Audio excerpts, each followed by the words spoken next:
Hello guys, welcome back to my channel अर्थशास्त्र की नगरी। सो गाइस, जैसा कि आपने थंबनेल के अंदर देख ही लिया है, हम बात करने वाले हैं क्लास 11 की अकाउंटेंसी के सैम्पल पेपर के सॉल्यूशन के रिगार्डिंग।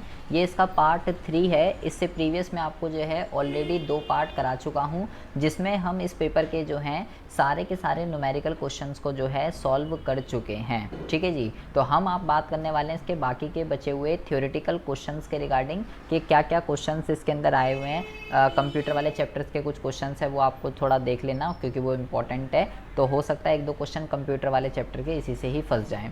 तो सबसे पहले क्वेश्चन के अंदर जो आपसे पूछा गया है वो आपसे पूछा गया है कि भाई सॉफ्टवेयर जो है वो क्या होता है, सॉफ्टवेयर जो है वो किस चीज़ को कहते हैं। देखो, आपने अपनी डेली लाइफ के अंदर अगर आपको कंप्यूटर की थोड़ी बहुत भी नॉलेज है तो बेटा 2 चीज़ें होती है, एक होता है सॉफ्टवेयर, एक होता है हार्डवेयर। ठीक है। हार्डवेयर जो चीज़ें होती हैं कंप्यूटर की उसको हम देख सकते हैं, छू सकते हैं, जैसे कि लाइक कंप्यूटर है, कीबोर्ड है, माउस है, ये इनको हम देख सकते हैं, छू सकते हैं। लेकिन सॉफ्टवेयर से जो होता है इसको हम देख नहीं सकते, छू नहीं सकते। ठीक है। इसको हम जैसे कि लाइक कंप्यूटर है, ठीक है, मॉनिटर है, कीबोर्ड है, माउस है, इनको तो हम देख सकते हैं, छू सकते हैं। लेकिन सॉफ्टवेयर को ना ही हम देख सकते ना ही हम छू सकते, क्योंकि वो कंप्यूटर के अंदर इनबिल्ड होता है। और होता क्या है, ये कह रहा है in order to solve a particular problem, किसी पर्टिकुलर प्रॉब्लम को सॉल्व करने के लिए with the help of computer, computer से हमें किसी भी पर्टिकुलर प्रॉब्लम को सॉल्व करने के लिए क्या चाहिए, a sequence of instruction written in the proper language. तो हमें कंप्यूटर से अगर किसी भी पर्टिकुलर प्रॉब्लम को सॉल्व करना है तो हमें कंप्यूटर को बताना पड़ेगा, उसको इंस्ट्रक्शन देनी पड़ती है, उसको कमांड देनी पड़ती है, लिखनी पड़ती है प्रॉपर लैंग्वेज के अंदर। Will have to feed into the computer. तो कंप्यूटर के अंदर जब तक हम सीक्वेंस में एक सीक्वेंस ऑफ इंस्ट्रक्शंस जो है अगर हम नहीं लिखेंगे एक प्रॉपर लैंग्वेज में, कंप्यूटर को नहीं बताएंगे कि भाई हम उससे क्या कराना चाहते हैं, तब तक तो वो नहीं करेगा जब तक हम उसको बताएंगे ही नहीं। तो a sequence of instruction written in proper language will have to feed into the computer. तो हमें कंप्यूटर के अंदर एक सीक्वेंस के अंदर इंस्ट्रक्शन को रिटर्न करना पड़ेगा एक प्रॉपर लैंग्वेज के अंदर, जिससे कि कंप्यूटर समझ सके कि हम किसी पर्टिकुलर सॉल्यूशन के किसी पर्टिकुलर प्रॉब्लम के अंदर जो है क्या करना चाहते हैं, उसको कैसे सॉल्व करेंगे।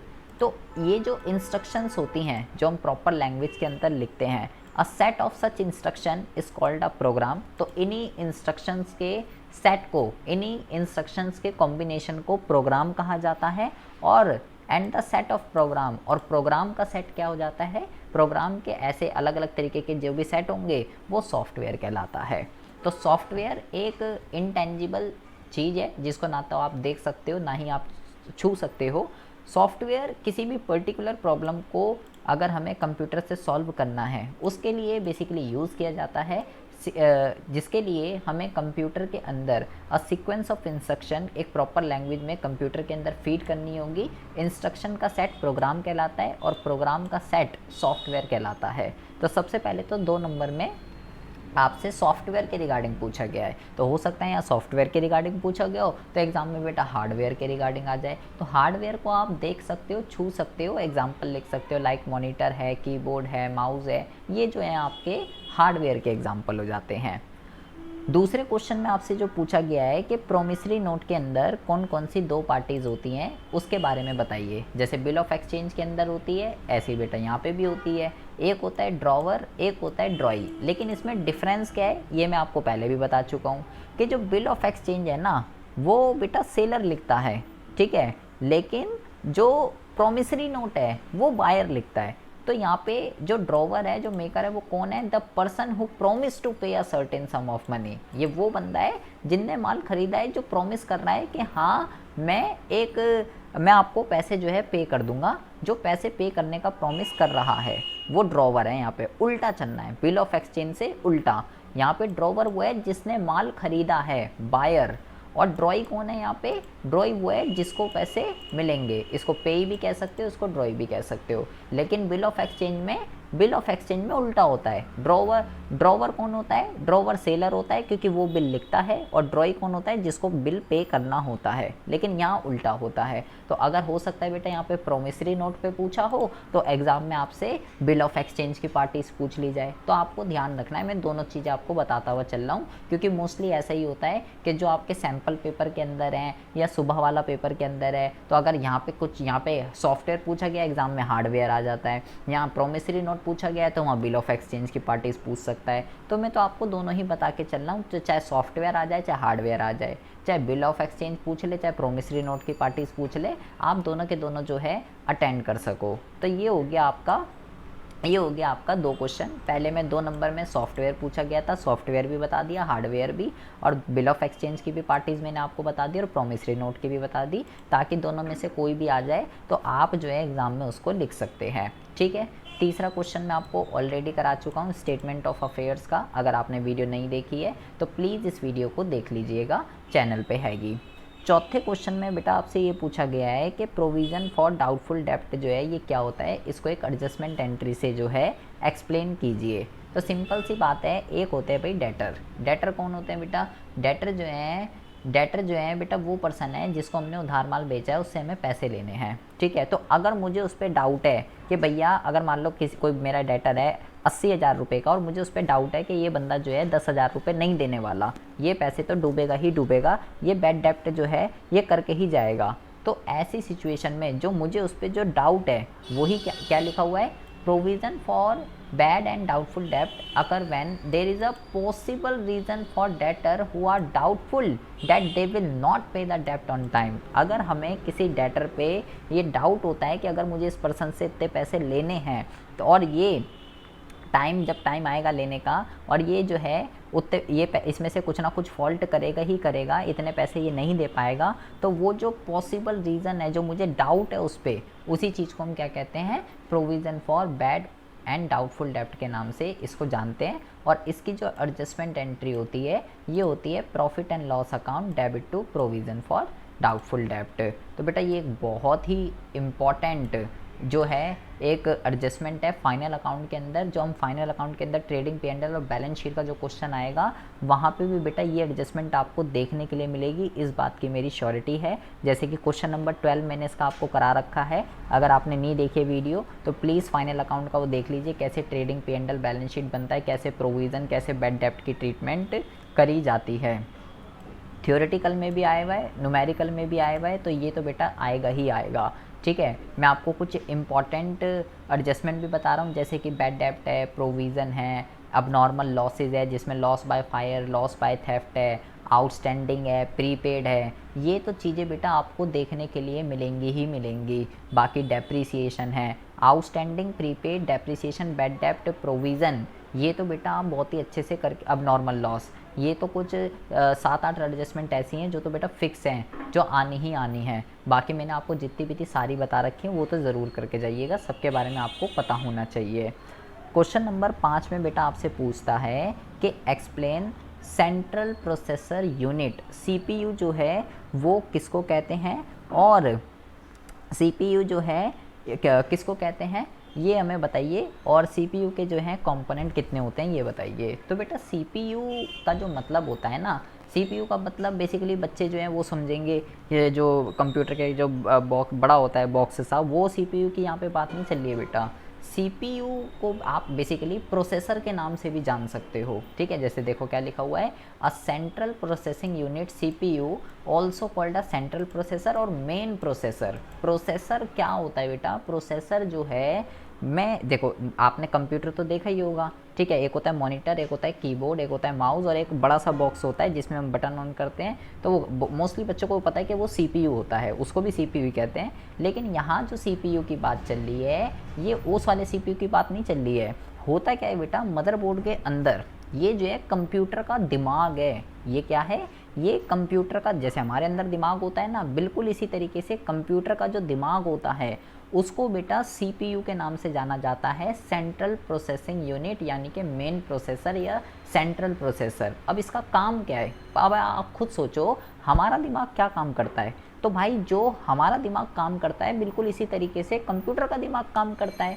ये क्या है, is the electronic security within a computer that carries out the instruction of a computer program by performing the basic arithmetic logic controlling and input output operation specified by the instruction।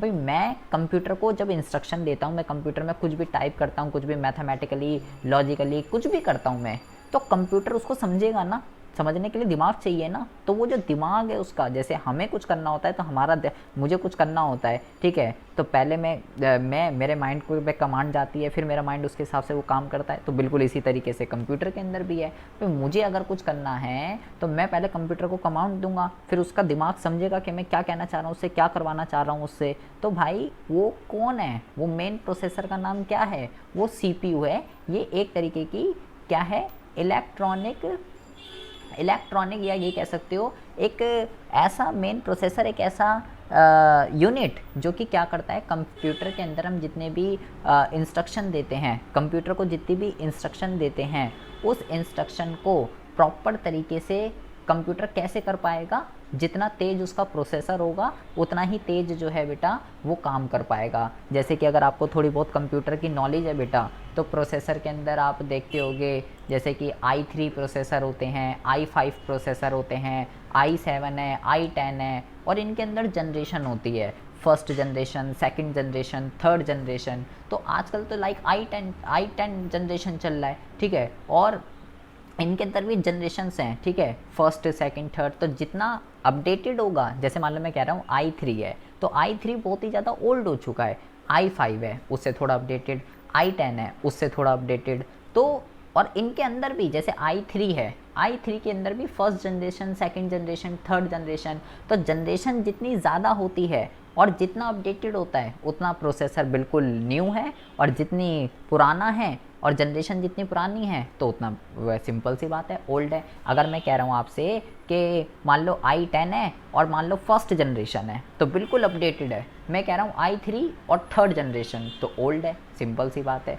तो ये क्या है, ये computer का दिमाग है, simple सी बात है। और इसके दो कंपोनेंट होते हैं, पहला कंट्रोल यूनिट और दूसरा जो होता है अर्थमेटिक लॉजिक यूनिट। ये आपको जो है ध्यान रखना है। पाँचवा क्वेश्चन है, 3 नंबर आपको देके जाएगा, ठीक है, ये आपको बेटा ध्यान रखना है, इम्पॉर्टेंट है। क्वेश्चन नंबर 6 में आपसे पूछा गया है कि कंप्यूटर अकाउंटिंग सिस्टम की एडवांटेजेस बताइए कि कंप्यूटर अकाउंटिंग की जो है अगर हम कंप्यूटर के थ्रू अकाउंटिंग करते हैं तो उससे जो है हमें क्या क्या फ़ायदे मिलते हैं। तो भाई पहली बात तो हमको स्पीड मिलेगी, जल्दी काम होगा, एक्यूरेसी रहेगी, गलती की कम संभावना रहेगी, उस पर हम विश्वास कर सकते हैं, अप टू डेट इन्फॉर्मेशन मिलेगी, और रियल टाइम यूज़र इंटरफेरेंस रहेगा, मतलब कि टाइम टू टाइम सब कुछ अपडेटेड होता रहेगा। आज क्या चल रहा है, कल क्या हुआ, परसों क्या हुआ, अभी क्या चल रहा है, अभी मेरे पास क्या है, सब कुछ ऑटोमेटिकली जो है आपको कह सकते हो अप टू डेट आपका जो है बिल्कुल मामला रहेगा। अगर हम एज़ कंपेरिजन टू, जब सिंपल सी बात सोचो, जब कंप्यूटर नहीं था तब की अकाउंटिंग में और अब की अकाउंटिंग में बहुत ज़्यादा फ़र्क है बेटा, ठीक है। इसके अलावा ये सारे के सारे आप लिख सकते हो, 5 नंबर का है, ठीक है, speed, accuracy, reliability, up to date, real time, 5 आप इसमें से याद कर सकते हो। 5 नंबर में 5 का भी नहीं है बेटा, 3 नंबर का है, तो इतने सारे नहीं लिखने हैं आपको, ज़्यादा अपना टाइम वेस्ट नहीं करना। 3 के अंदर 3 से 4 ही लिखने हैं, बस 4 लिख देना, इतने काफ़ी हैं, और कुछ ज़्यादा नहीं लिखना। इसके और वाले में पूछा है कंप्यूटर की लिमिटेशन बताइए। कंप्यूटर की limitation, not computerize accounting, computer की लिमिटेशन क्या है बेटा। तो कंप्यूटर की जो लिमिटेशन है, सबसे पहला जो है 3 नंबर का क्वेश्चन है बेटा, तो सबसे पहले कह रहा है कि lack of common sense. Computer के अंदर जो है किसी भी तरीके की कोई कॉमन सेंस जो है नहीं होती है।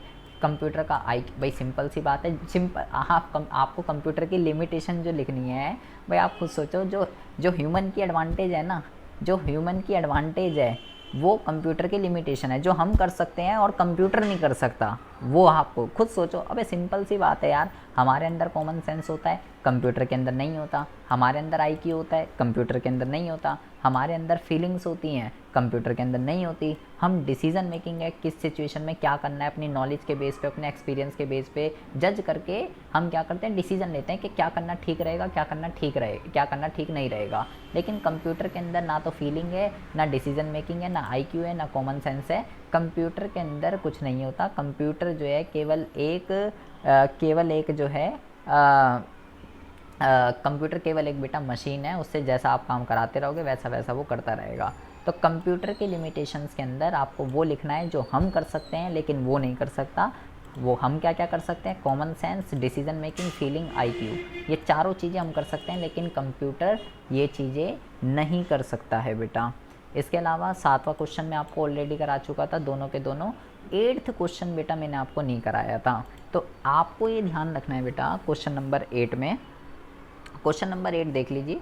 क्वेश्चन नंबर 8 मैंने आपको नहीं कराया है, ठीक है। तो क्वेश्चन नंबर 8 के अंदर आपको क्या करना है, क्वेश्चन नंबर 8 के अंदर आपको जो है बेटा ऑपरेटिंग प्रॉफिट जो है, क्वेश्चन नंबर 8 में आपको ऑपरेटिंग प्रॉफिट जो है फाइंड आउट करना है। तो आपको बस इसका फॉर्मूला पता होना चाहिए बेटा कि इसका फॉर्मूला क्या होता है। आ सकता है बेटा ये एग्ज़ाम में इंपॉर्टेंट है। ऑपरेटिंग प्रॉफिट का जो फॉर्मूला होता है, आपको क्या करना है, नेट प्रॉफिट के अंदर प्लस कर देना है, नेट प्रॉफिट के अंदर प्लस कर देना है आपको नॉन ऑपरेटिंग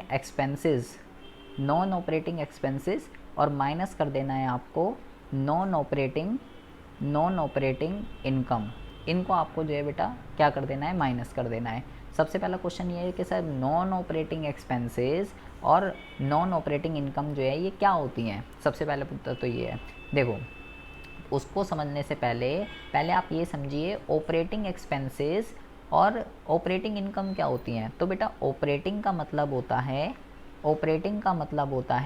जो आपका मेन काम है, ठीक है, जो आपका मेन काम है जिससे आप रेवेन्यू जनरेट करते हो, वो आपका ऑपरेटिंग होगा। जैसे कि मान लीजिए मेरा काम जो है फर्नीचर का, ठीक है, फर्नीचर जो है मैं बाय और सेल करता हूँ, ठीक है, एक एग्जांपल के लिए। तो बेटा फर्नीचर से रिलेटेड जितने भी खर्चे होंगे वो मेरे ऑपरेटिंग एक्सपेंस होंगे, और फर्नीचर को सेल करके मेरी जितनी भी इनकम होगी वो मेरी ऑपरेटिंग इनकम कहलाएगी।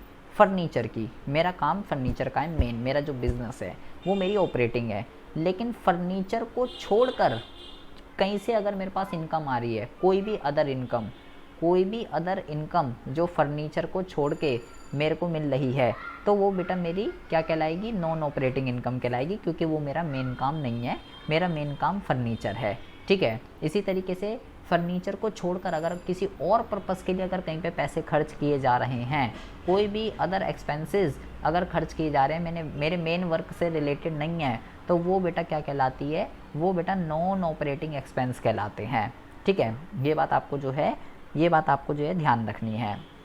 तो क्वेश्चन नंबर 8 में आपको कुछ डेटा दे रखा है। सबसे पहली बात तो जैसे कि नेट प्रॉफिट लिखा हुआ है आपके पास 1 लाख रुपए, ठीक है, एंड यहाँ पे आपका लिखा हुआ है कि भाई रेंट रिसीव्ड जो है वो आपका 10,000 रुपये है, ठीक है। इंटरेस्ट ऑन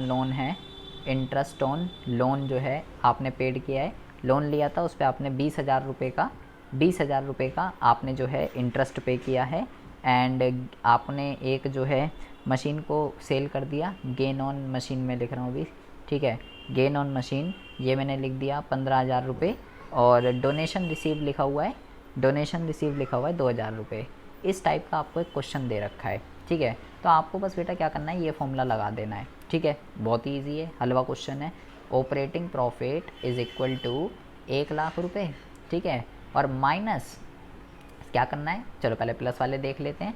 सारे के सारे एक्सपेंसेस प्लस कर दीजिए जो आपको एक्सपेंस दिख रहे हैं, जैसे कि जहाँ पेड लिखा हो, जहाँ एक्सपेंस लिखा हो, इसको बेटा प्लस कर दीजिए, ठीक है। क्या लिखा था मैंने, नॉन ऑपरेटिंग एक्सपेंस, तो हमने इंटरेस्ट पे लोन हमने जो है एक लोन लिया था, उस पर इंटरेस्ट पे करा है 20,000 रुपये का। तो मेरा काम तो कुछ और होगा भाई, मैंने लोन लिया उस पर इंटरेस्ट जा रहा है, खर्चा हो रहा है, तो मेरे ऑपरेटिंग एक्सपेंसेस से रिलेटेड नहीं है, ठीक है। तो ये प्लस कर देंगे, और बाकी जहाँ से पैसे आ रहे हैं उन सबको बेटा माइनस कर देंगे, जैसे rent receive, donation receive, gain on sale of fix asset, ये सारी की सारी चीज़ें क्या हो जाएंगी बेटा, ये सारी की सारी चीज़ें आपको इसमें से माइनस कर देनी है, क्योंकि ये मेरे बिज़नेस से रिलेटेड नहीं है। मेरे को रेंट मिला, अबे मेरा काम कुछ और होगा, मेरे को कहीं से रेंट मिला है तो मेरी फ्री की इनकम है। किसी ने डोनेशन दे दी तो मेरा काम डोनेशन रिसीव का थोड़ी है, मेरा तो कुछ और काम होगा। मैंने मशीन बेच दी, मशीन बेचने से मुझे फ़ायदा हुआ तो मेरा काम मशीन बेचने का नहीं होगा, मेरा तो कुछ और काम होगा। तो ये जो सब इनकम है ये मेरे मेन काम से रिलेटेड नहीं है, इसलिए ये सब माइनस कर दो। और ये जो खर्चा है ये मेरे मेन काम से रिलेटेड नहीं है, इसलिए इसे प्लस कर दो। तो आपके पास बेटा जब आप इस पूरे को सॉल्व कर देंगे, ठीक है, आपके पास आंसर आ जाएगा 93,000, ये आपका जो है आंसर आ जाएगा।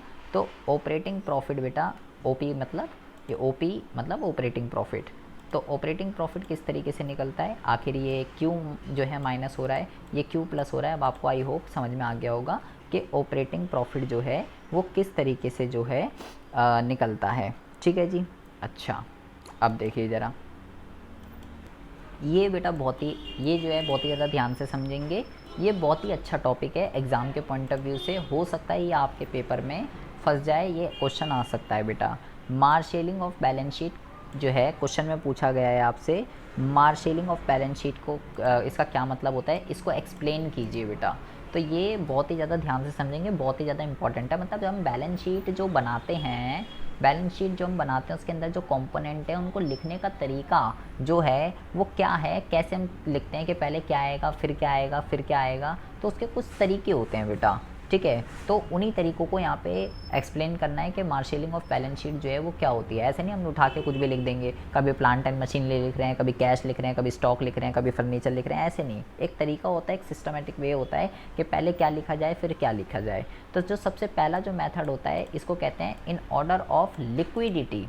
क्या होता है सबसे पहला होता है बेटा in order of liquidity. Liquidity का जो मतलब होता है बेटा ये होता है कि हम किस चीज़ को तुरंत कैश में कन्वर्ट कर सकते हैं। ऐसे कंपोनेंट, ऐसी चीज़ें जो हमारे बिजनेस के अंदर हैं जिसको हम तुरंत कैश में कन्वर्ट कर सकते हैं, अभी ज़रूरत पड़ी अभी कैश में कन्वर्ट हो जाएगा, या तो कैश की फॉर्म में है या ऐसी चीज़ें जिसको हमें तुरंत कैश में कन्वर्ट करना पड़ जाए, तो उसको कहते हैं लिक्विडिटी। ठीक है, तो इस मेथड के अकॉर्डिंगली सबसे पहले उन एसिड्स को सबसे पहले लिखा जाता है हम जिसको हम इजीली कैश में कन्वर्ट कर सकते हैं, उसके बाद उससे थोड़ा वाला एसिड जिसको थोड़ा टाइम लगेगा, उसके बाद वो एसिड जिसको थोड़ा और टाइम लगेगा। ऐसे करते करते सबसे लास्ट में उस एसिड को रिकॉर्ड किया जाएगा जिसको सबसे ज़्यादा टाइम लगेगा कैश में कन्वर्ट करने में, जैसे कि गुडविल। गुडविल को बेचना बहुत ही ज़्यादा मुश्किल है, गुडविल को बेचने में सबसे ज़्यादा टाइम लगता है। तो लिक्विडिटी के बात करें अगर, तो गुडविल की लिक्विडिटी जो है बेटा वो बहुत ही ज़्यादा जो है क्या होती है, कम होती है, उसको बेचना बहुत ही ज़्यादा मुश्किल होता है। तो इसी तरीके से लाइबिलिटी की अगर बात करें तो उस लाइबिलिटी को सबसे पहले किया जाएगा उस लाइबिलिटी को सबसे पहले रिकॉर्ड किया जाएगा जिसको सबसे अर्लीस्ट पे करना है, जिसके पैसे सबसे पहले देने हैं। उसके बाद उसको रिकॉर्ड किया जाएगा जो उसके बाद फिर उसके बाद और सबसे लास्ट में नॉन करंट। इनको पैसे 1 साल के बाद तक सब कुछ दे देते हैं। तो इस तरीके से बैलेंस शीट को जो है प्रॉपर तरीके से परफॉर्म किया जाता है। तो पहला जो मेथड होता है बेटा वो होता है लिक्विडिटी के बेस पे। लिक्विडिटी वाला मेथड ये कहता है, ये बात करता है पैसों की। एसिड के अंदर उस एसिड को सबसे पहले रिकॉर्ड करो जिसको हम कैश में जल्दी कन्वर्ट कर सकते हैं, उसके बाद उसको करो फिर उसको करो जिसमें थोड़ा टाइम लगेगा, फिर जिसमें और ज़्यादा टाइम लगेगा, फिर उसको जिसमें सबसे ज़्यादा टाइम लगेगा। और लाइबिलिटी में पहले उसको रिकॉर्ड करो जिसको सबसे पहले पे करना है, फिर उसके बाद वाली, फिर उसके बाद वाली, फिर उसके बाद वाली, और सबसे लास्ट में कौन सी आएगी बेटा, जिसको हम बहुत लेट पेड कर सकते हैं, 5 साल, 10 साल, 15 साल, लाइक नॉन करंट लाइबिलिटी जो होती हैं, या लॉन्ग टर्म लाइबिलिटी भी आप उसको कह सकते हो। तो ये होता है बेटा सबसे पहला method in order of liquidity. लेकिन दूसरा जो मेथड होता है इसको कहते हैं इन ऑर्डर ऑफ परमानेंस। इसका क्या मतलब होता है बेटा, ये मेथड पहले वाले मेथड का उल्टा है। ये कहता है कि सबसे पहले उस एसिड को रिकॉर्ड करो जिसको बेचना, कैश में कन्वर्ट करना सबसे ज़्यादा मुश्किल है। जैसे कि हमारे पहले वाले मेथड में कहता है गुडविल, तो ये कहता है सबसे पहले उसको लिखो जिसको बेचना सबसे ज़्यादा मुश्किल है, फिर उसको जिसको थोड़ा आसान है, फिर उसको जिसको थोड़ा और ज़्यादा आसान है, फिर उसको, और ऐसा कर करके सबसे लास्ट में कौन सा आएगा, ऐसा कर करके सबसे लास्ट में वो एसिड आएगा जिसको कैश में कन्वर्ट करना सबसे ज़्यादा ईजी है। तो ये वाला जो मेथड है ये उल्टा है बेटा पहले वाले मेथड के। ये कहता है सबसे पहले उसको लिखो जो बिकेगा नहीं, फिर उसको लिखो जो बिक सकता है, फिर उसको लिखो जो और जल्दी बिक सकता है, फिर उसको लिखो जो बहुत ज़्यादा जल्दी बिक सकता है, और फिर उसको लिखो जिसको हम बहुत ही जल्दी कैश में कन्वर्ट कर सकते हैं। और लायबिलिटी की अगर बात करें तो ये कहता है कि सबसे पहले क्या लिखो, वो लायबिलिटी जिसको पैसे सबसे बाद में देने हैं, फिर वो लिखो जिसको थोड़ी और बाद में देना है, फिर और लिखो, फिर और लिखो, फिर और लिखो, ऐसे कर करके, मतलब इस मेथड के अकॉर्डिंगली सबसे पहले नॉन करंट लायबिलिटी पहले आएगी और करंट लायबिलिटी बाद में आएगी, जबकि पहले वाले मेथड के अकॉर्डिंगली करंट वाली लायबिलिटी पहले आएगी और नॉन करंट लायबिलिटी बाद में आएगी। क्योंकि पहले वाला मेथड लिक्विडिटी पे फोकस करता है, तो करंट को पहले देने होते हैं पैसे 1 साल के अंदर अंदर, और नॉन करंट को तो 1 साल के बाद भी दे सकते हैं। तो इस वाले मेथड के अकॉर्डिंगली करंट पहले आती है, नॉन करंट बाद में आती है, जबकि इस वाले मेथड के अकॉर्डिंगली नॉन करंट पहले आएगी क्योंकि उसको पैसे सबसे बाद में देने होते हैं, और करंट लायबिलिटी जो है वो सबसे नीचे आएगी इस वाले मेथड के अकॉर्डिंगली। तो proforma of the balance sheet in order to opposite of the above, तो इस वाले मेथड का जो परफॉर्मा है बैलेंस शीट का, वो बेटा इस वाले मेथड का बिल्कुल अपोजिट होता है। तो मार्शेलिंग ऑफ बैलेंस शीट कोई एक अलग चीज़ नहीं है। मार्शेलिंग ऑफ बैलेंस शीट का ये मतलब होता है कि एसेट और लायबिलिटी को आपको किस तरीके से रिकॉर्ड करना है, पहले आप क्या लिखोगे, फिर क्या लिखोगे और फिर क्या लिखोगे, उसी चीज़ को जो है बेटा मार्शेलिंग ऑफ बैलेंस शीट के नाम से जो है जाना जाता है। इसके अंदर 2 मेथड होते हैं कि आप किस तरीके से क्या रिकॉर्ड करोगे, कौन सा एसेट पहले लिखें, कौन सा लायबिलिटी जो है बाद में लिखें, इसी को ही मार्शेलिंग ऑफ बैलेंस शीट के नाम से जाना जाता है बेटा। क्वेश्चन नंबर 9 में आपको पूरा करा चुका हूँ बेटा, क्वेश्चन नंबर 10 में आपको पूरा करा चुका हूँ। अगर आपने वीडियो नहीं देखी है तो प्लीज़ उस वीडियो को देख लीजिएगा। 11 में भी करा चुका हूँ और 12 भी में करा चुका हूँ, ठीक है। तो ये बेटा आपका आज 3 पार्ट के अंदर आपका ये पूरा का पूरा सैम्पल पेपर कंप्लीट हो चुका है अकाउंट्स का। आई होप आपको जो है कुछ भेजे में घुसा होगा इसकी थ्योरी और इसके न्यूमेरिकल। प्लीज़ इस वीडियो को ज़्यादा से ज़्यादा लाइक और अपने फ्रेंड्स में शेयर ज़रूर कीजिएगा, बहुत मेहनत लगी इस वीडियो को बनाने में।